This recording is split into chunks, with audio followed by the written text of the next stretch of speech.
Hey guys, so I'm gonna do a video about the Pilot2Atc program that I use. It probably won't be as thorough as the videos that the um, the person who actually made this program does, but I'll do my best to explain everything to you.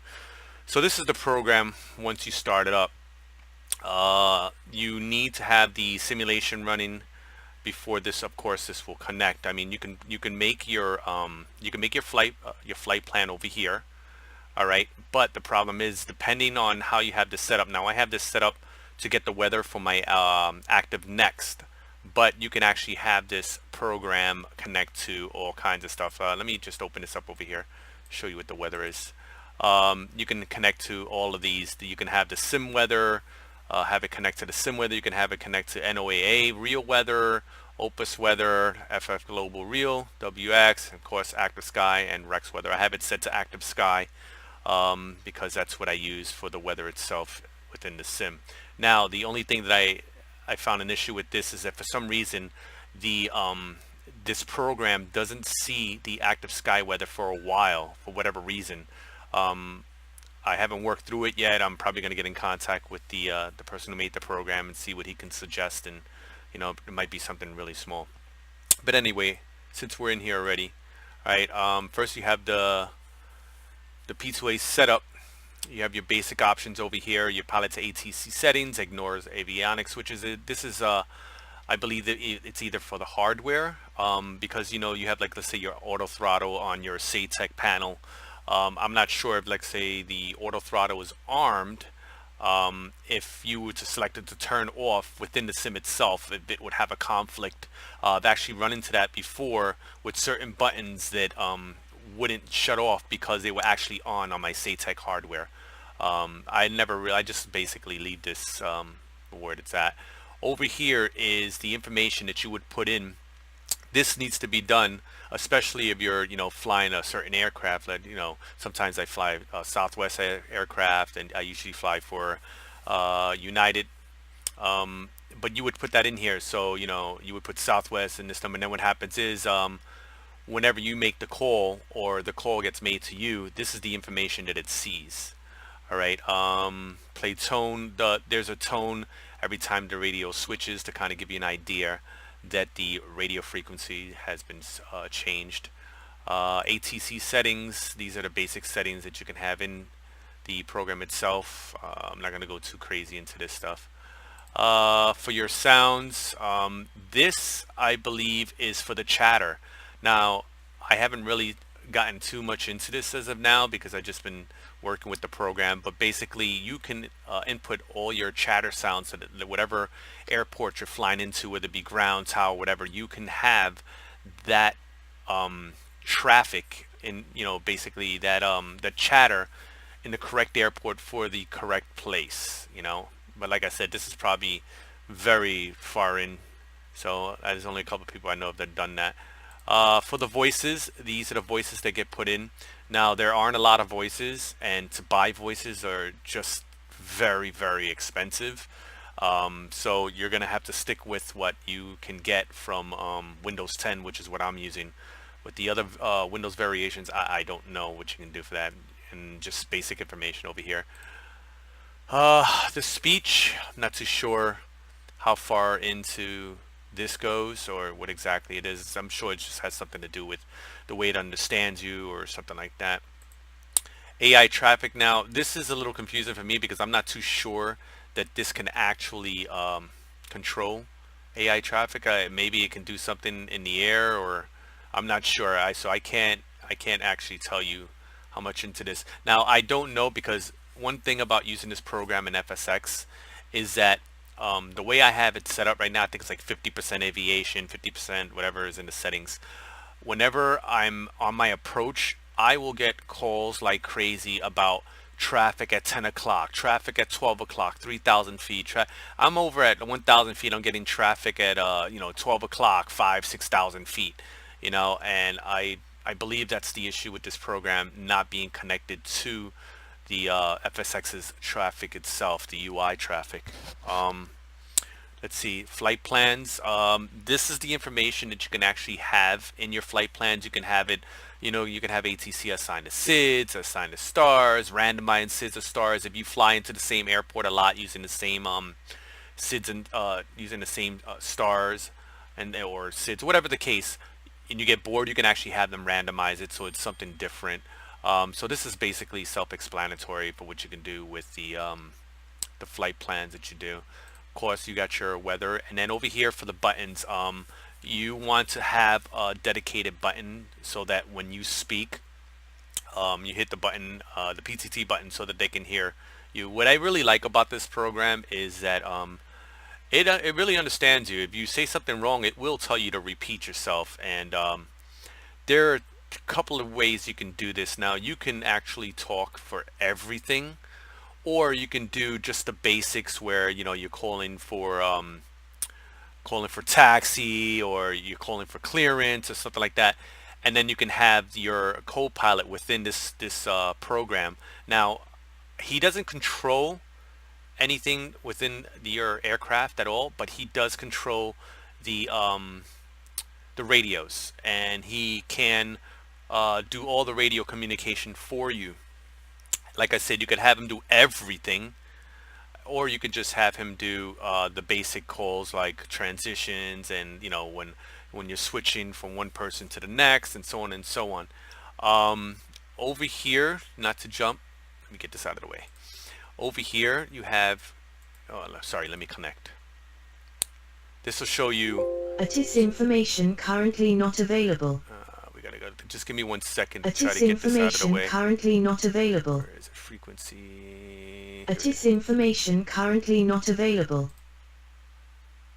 ATC information currently not available.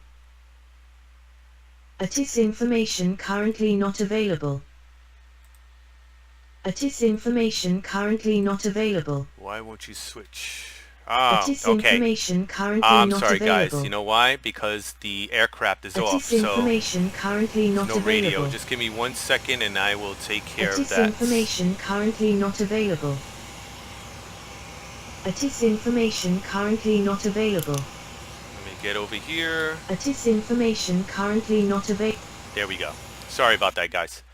That's what I was talking about, how it doesn't retrieve the weather. But as for right now, I actually don't have Active Sky activated, so of course it's not going to find anything. But even when I do, I have a little issue with that. I just started using this, well, not this program, but using this program with FSX probably about 2 days ago. So I don't know exactly what the issues might be. Anyway, so depending on where you put yourself within the flight sim itself, it will put you on that spot over here. This is a static image that's taken from whoever took it, and it just places you within this airport to give you kind of like an idea of where you're at. Now, what I like about this is that, let's say you call for taxi. What it's going to do is it's actually going to put a blue line over to where whatever runway you're going to be taking off at. So let's say you're going to 22 right. It would give you the blue line here and give you the information to follow. So verbally it'll give you the information to follow, and then visually it will make a line to that verbal information to the runway itself. And that's really awesome. Why? Because now I don't need to have another program running that will just give me the airport and allow me to see where I'm at within the airport. So I would have to have a program like that, and then I would have to have ATC and this and that. This program does a lot of the work for you, on top of the fact that when you're flying, all the information is up here. It gives you everything that you need to know, including a top of descent. It shows you with I believe a green arrow at the top of descent. Actually, let's try something here. Let's go. I think let me import a flight plan that I made that I flew yesterday. All right, San Diego to Las Vegas. So we'll do this right here. All right, now I set it so that when I import a flight plan, I import flight plan without the SIDS star. All right, so that I can choose that myself. Now what's cool about this, so let's say I just imported this flight plan. Now I go to a SID, And one of the things that it's going to happen is that it's going to suggest a recommendation SID to follow. Now you could just click this and it will actually put the SID inside, or you can actually set for yourself. So let's say I'm going to take off at runway 9. All right, and the departure that I want is I don't know, just bear with me, say right here. All right, and then let's say I want to transition. All right, then what happens is I load that and it plugs it into the flight flight plan itself.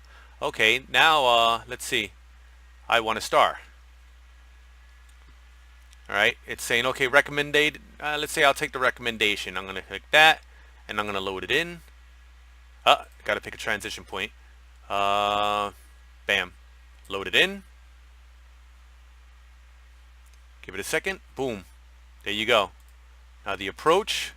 Okay, we're good right there. Load that in. Look at that. We have a full flight plan, and it follows all the information that's currently within for whatever flight plan you make. It follows the altitudes and the speed limits and altitude restrictions and everything. It plugs all that information in. Now you might once in a blue moon find something that's just a little off, but you can easily just go inside and change it.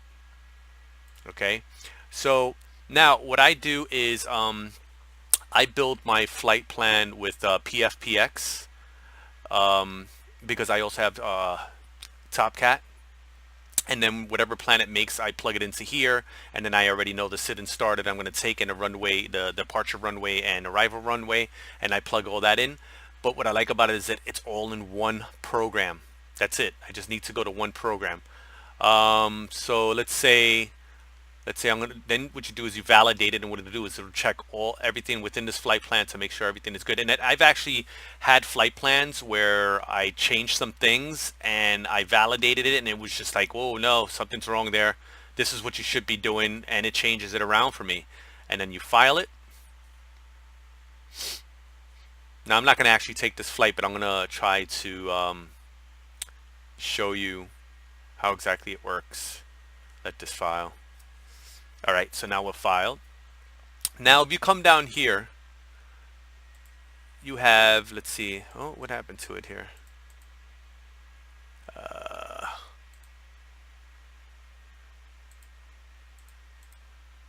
I think because I changed the radio, that's why. Gate control. Let's go, okay, so we are at San Diego. JPK, and let's go into the frequencies over here. This is a little hard for me because I just ran the sim. It's in the background. I'm not really set up for anything over here. Okay, JFK.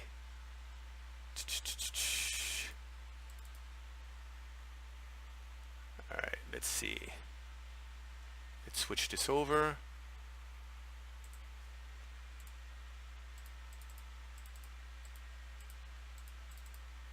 Oh, it's on the other side. Sorry, guys.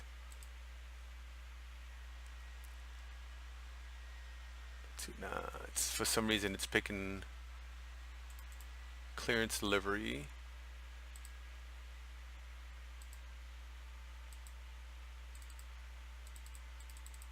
Sorry, guys. I'm having a little bit technical difficulty over here.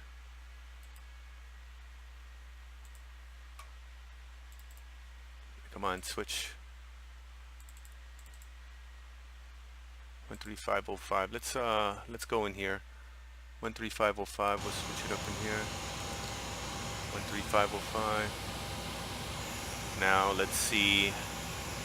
There we go. All right. So this is another part. You can have the like I said before, you can have your co-pilot within this program control all the frequencies, radio changes, and do all the talking. How I have it set up is that I make the initial calls. One thing it doesn't do is, which I haven't seen it do, I haven't gotten that far into this program, is that when it does call for traffic, I'm the one who basically talks. The co-pilot does not answer that, which is actually pretty good because it can't really see where everything is at. Excuse me.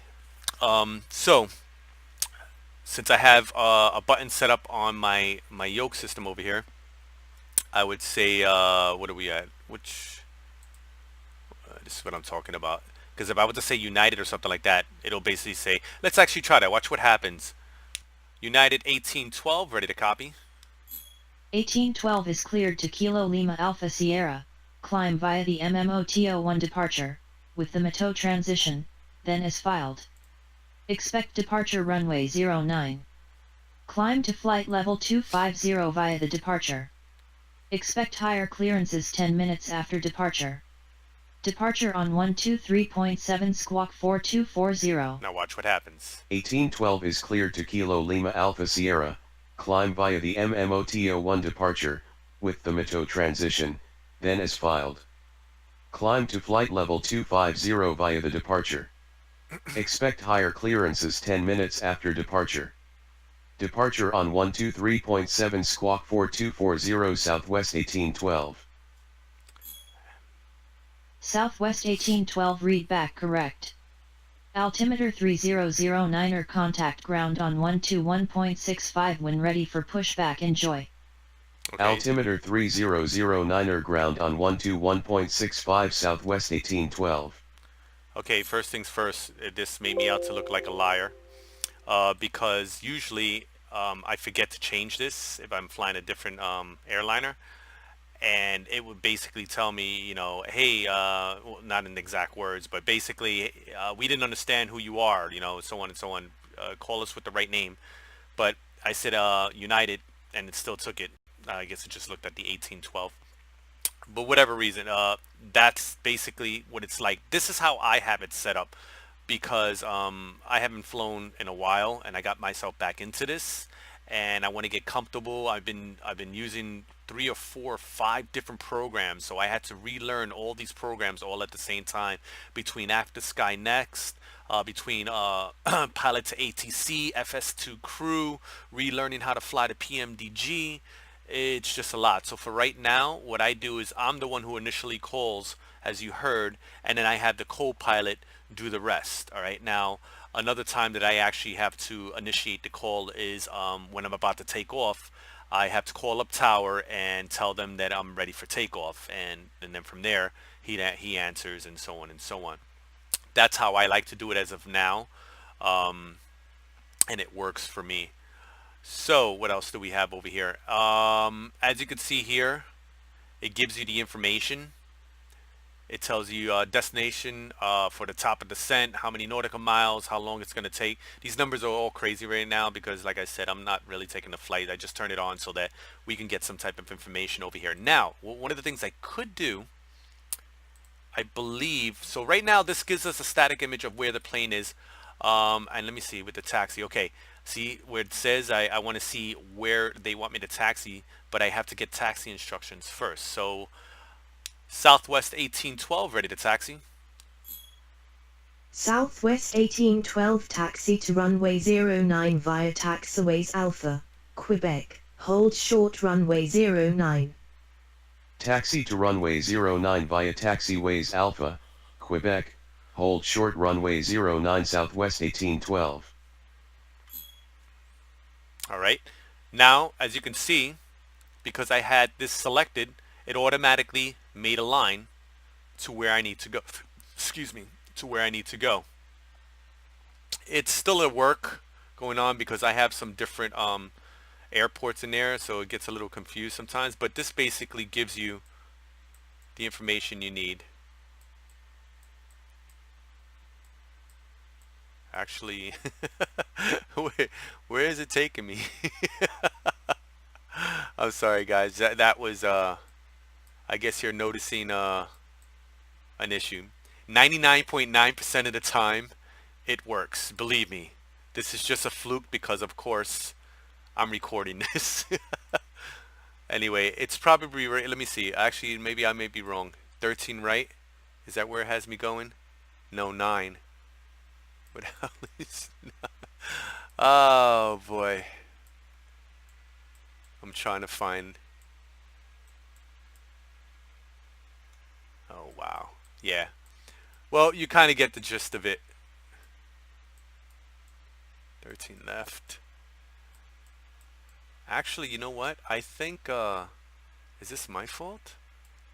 Where is this at? San Diego? Oh boy, oh boy. Okay, this was San Diego International. This was my fault. That's why it looks a little strange. Okay, I have the wrong airport.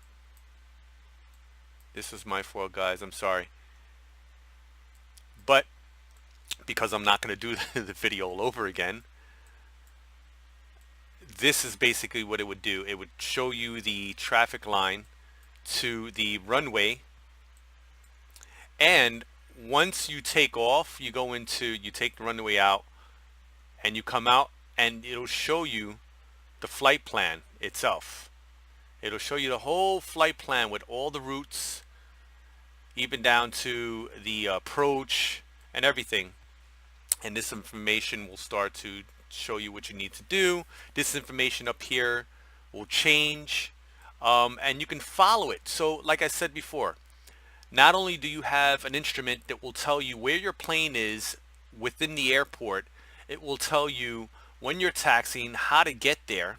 All right, so you don't have to have the ridiculous blue lines or have an imaginary car, chase car or something like that, or whatever, follow me car to bring you to the either the departure runway or the approaching runway, to go from that runway to back to the gate, because it doesn't look real. This over here you can run on a different monitor, or you can make it smaller, but you have something you could see on another monitor that won't interfere with the main sim itself and make it look unreal. And that's why I like it, because it's just a lot of different programs in one. I apologize for the wrong airport thing. That was my fault. It has nothing to do with the program itself.